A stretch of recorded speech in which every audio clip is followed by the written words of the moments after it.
Buenos días amigos, este es nuevamente tu canal Derecho sobre Ruedas.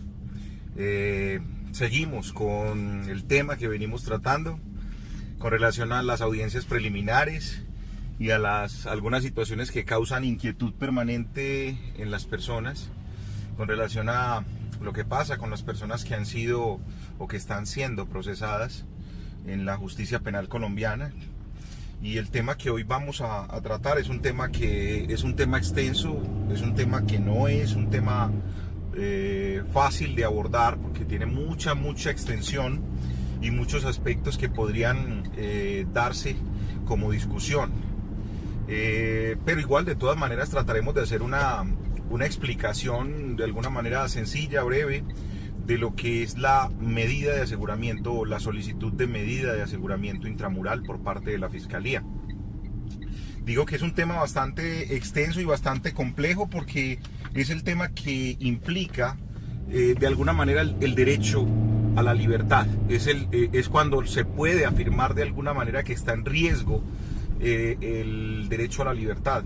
Y por lo tanto es lo que más inquieta normalmente no solamente al usuario o a la persona, al cliente del abogado, sino a los familiares de esa persona que se encuentra en medio del proceso penal.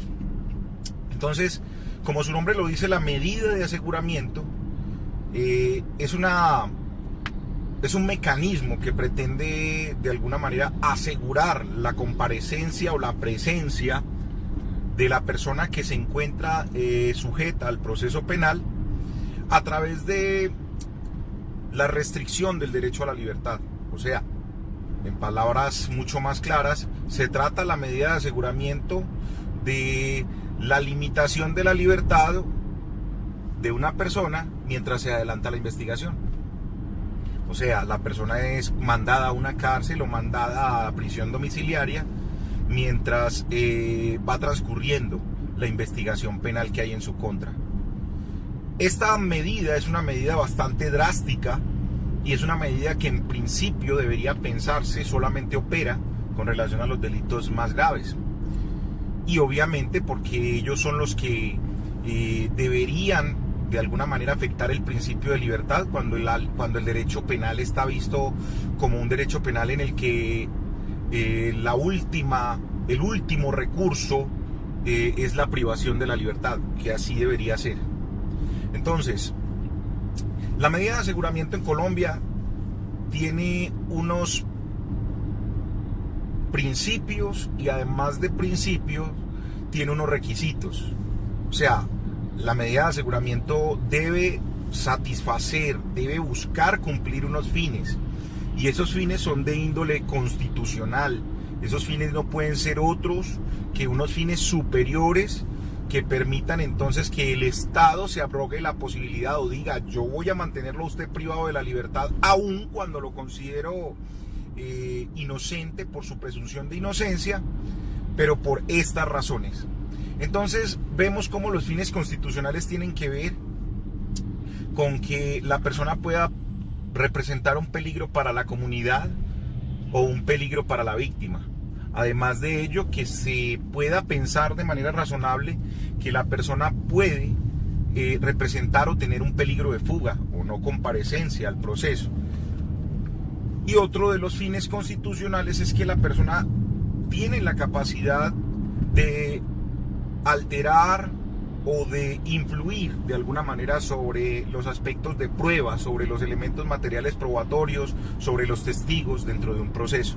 Esos serían los fines que se busca proteger. Entonces, si se analiza que cualquiera de esos fines independientemente se cumplen, pues ya se habrá superado un escalón en la argumentación por parte de la Fiscalía para determinar que en contra de una persona debe proceder una medida de aseguramiento.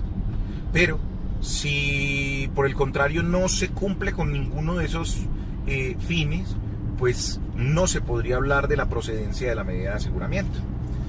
Ahora, obviamente la discusión y la argumentación del fiscal en ese sentido de la medida de aseguramiento debe estar generada o debe estar enmarcada dentro de esos fines constitucionales. Y el abogado defensor debe estar muy pendiente de que esos fines efectivamente se cumplan, y obviamente se cumplan a través de elementos materiales probatorios legalmente obtenidos, pero además de formas de pensar razonables, o sea, de formas de pensamiento razonable. Entonces, cuando se analiza si un fin constitucional es válido para la imposición de una medida de aseguramiento, porque, por ejemplo, la persona es un peligro para la comunidad, digamos, pues obviamente el pensamiento y la argumentación debe ser una inferencia o una forma lógica de pensamiento que indique que efectivamente que si a esa persona se le deja en libertad o no se impone la medida de aseguramiento, efectivamente pondría en peligro a la comunidad. Esos son los retos de esa audiencia argumentativa y contraargumentativamente. Pero además de ello vienen los requisitos de la imposición de la medida de aseguramiento. La ley establece claramente que cuando haya una inferencia razonable de participación de la persona en un delito, de existencia de ese delito, a través de elementos materiales que sean válidamente recogidos, pues a la persona, o más bien la fiscalía, podría solicitar una imposición de una medida de aseguramiento, pero siempre y cuando esa medida de aseguramiento resulte razonable y resulte de alguna manera tenga criterios de necesidad. Entonces, si una persona es detenida inicialmente, conducida a la audiencia, se le hace la legalización de captura, se le formula imputación y la fiscalía analiza que es necesario, proporcional, y además de ello hay una inferencia de que la persona pudo ser el autor de una conducta punible, pues la fiscalía puede hacer la solicitud, el abogado podrá oponerse y el juez deberá determinar quién tiene la razón en cuanto a la argumentación que plantea.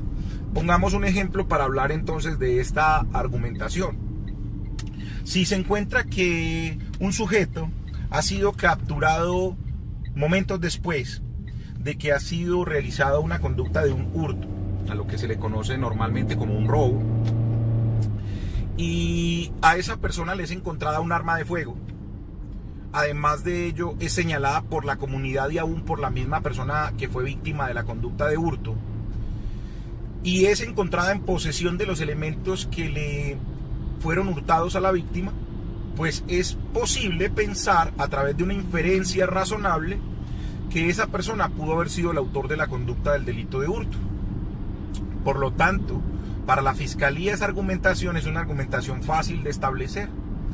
Pero además de ello, entonces los criterios de necesidad y de proporcionalidad ya empiezan a verse como necesarios. Bueno, ¿por qué sería necesario que esta persona sea sometida a una detención? Y esa detención debe ser intramural en el caso en particular de esa persona. Obviamente el abogado tendrá que analizar, hombre, por ejemplo, un criterio de razonabilidad y proporcionalidad. Hombre, es un joven de 19 años, nunca antes ha tenido un problema en el sistema penal. Además de ello, es una persona que trabaja, simplemente entró a un supermercado y sustrajo unas golosinas, por ejemplo. Criterios de necesidad y proporcionalidad en ese caso no son los mismos que los de la persona que tiene antecedentes y que ha planeado y estructurado una conducta o más bien un pensamiento para realizar un delito de hurto. Esos básicamente son los requisitos entonces para la imposición de la medida de aseguramiento. Recuerden que esta imposición descansa sobre la aducción o sobre la introducción de unos elementos materiales de prueba válidamente obtenidos. Imagínense ustedes que, por ejemplo, una persona fuera encontrada en posesión de un arma de fuego en su residencia, pero resulta que la autoridad o la policía ingresó a la residencia sin permiso y sin que estuviera facultada por ella por ninguna norma. Obviamente pues hay un procedimiento irregular y ese procedimiento irregular mancha o vincula esa situación del hallazgo del arma. En ese caso el elemento material probatorio tendría un problema para sustentar la imposición de la medida de aseguramiento. Obviamente esto es simplemente un ejemplo. Entonces, ahora, luego de analizar esos aspectos, es muy importante señalar para las personas del común que una persona que está bajo medida de aseguramiento en manera alguna ya está condenada. No está condenada. La persona apenas a la que se le ha impuesto una medida de aseguramiento, si se le impone obviamente, pues en ese momento se dirá que está siendo detenida durante el tiempo de la investigación, pero no se puede decir que ya está condenada a 1, 2, 3, 5, 4, 2 meses, 1 año. No se puede decir absolutamente nada de eso. Entonces, para ir finalizando este aspecto de la imposición de la medida de aseguramiento, es necesario entender que la medida de aseguramiento es una solicitud que se hace en audiencia. No es que si a la persona se la llevaron los policías en la calle porque la encontraron realizando el delito, ya está bajo medida de aseguramiento. No. En ese momento la persona está bajo una detención preventiva. Y esa detención preventiva también es un requisito, o sea, que ese delito que ha cometido la persona sea de los que permiten la detención preventiva. Obviamente no todos los delitos requieren detención preventiva. Por ejemplo, piénsese en el delito de injuria o en el delito de calumnia. Esos delitos no generan la posibilidad de que un policía, por más que vea que una persona está diciendo algo que él sabe que es falsa acerca de otra, pueda generar el derecho legal a capturarlo. Ese delito no amerita la detención preventiva. Como no amerita la detención preventiva, es difícil o casi imposible que genere la medida de aseguramiento. Estos aspectos entonces son los que deben tenerse en cuenta en el momento de explicar y de entender la argumentación necesaria para la imposición de una medida de aseguramiento, y aún entonces para contraargumentar lo que tiene que ver con esa solicitud por parte de una persona que esté asumiendo o que esté afrontando la defensa de alguien que se encuentra en esa situación. Es así entonces que la legalización de la captura, o más bien que todos estos 3 aspectos de la legalización de la captura, de la formulación de imputación y de la solicitud de medida de aseguramiento, son aspectos que van muy de la mano, son aspectos que de alguna manera se pueden entender casi como antecedente consecuente, porque normalmente son casi que pasos obligados para llegar al estadio de la imposición de la medida de aseguramiento. Casi. No es un absoluto, porque puede ocurrir una persona que solamente sea llamada o citada a audiencia de imputación y luego de eso se le haga solicitud de imposición de medida de aseguramiento. Esto es básicamente la explicación de la solicitud de imposición de medida de aseguramiento, que hay un aspecto. En Colombia solamente se entienden 2 formas de imposición de medidas, o 2 formas de medidas de aseguramiento. Unas que son privativas de la libertad, que se entienden en domiciliaria o en cárcel, y otras que no son privativas de la libertad y que se entienden como restricciones al ser humano, a la persona, al ciudadano, pero que no implican el confinamiento en un medio cerrado. Bajo esas breves explicaciones, espero que este video les haya sido de utilidad, y cualquier inquietud, duda puede ser dirigida a mi correo electrónico crenteria@solidezjuridica.com.co, y espero poder verlos en otro video. Cualquier inquietud también pueden escribirla a través del canal.